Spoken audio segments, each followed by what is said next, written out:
Mégane 2.0, c'est d'abord un paradoxe. La poupée tueuse renonce à l'horreur domestique pour embrasser la guerre industrielle. Et nous, on vacille. Le titre, numéro 2.0, résonne comme une promesse d'upgrade. Mais c'est le fracas qui s'installe. Gérard Johnstone troque la maison de banlieue pour le théâtre global.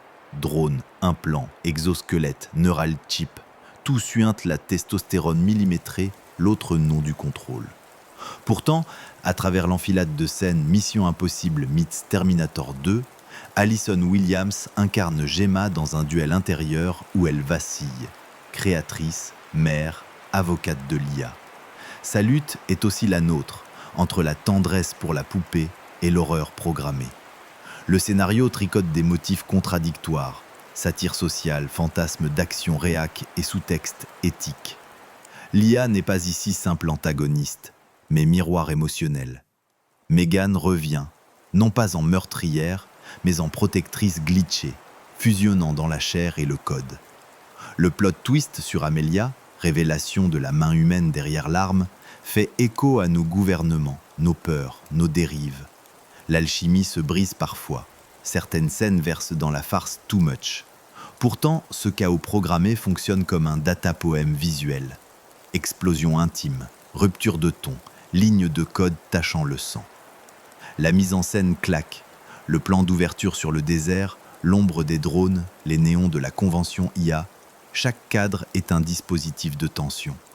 La chorégraphie des corps, danse combat final, la lumière métallique, les silences avant l'orage crépusculaire, tout parle d'un monde où l'IA cloche entre humanité et machine. La BO de Chris Bacon leste la narration d'un souffle froid, vibraphone, cordes tronquées, percussions de carcasses robotiques, un tissu sonore qui mord la peau du récit. Côté performance, Jenna Davis offre une voix glacée à Mégane, aussi drôle que flippante, tandis que Amy Donald prête à l'androïde une immobilité habitée.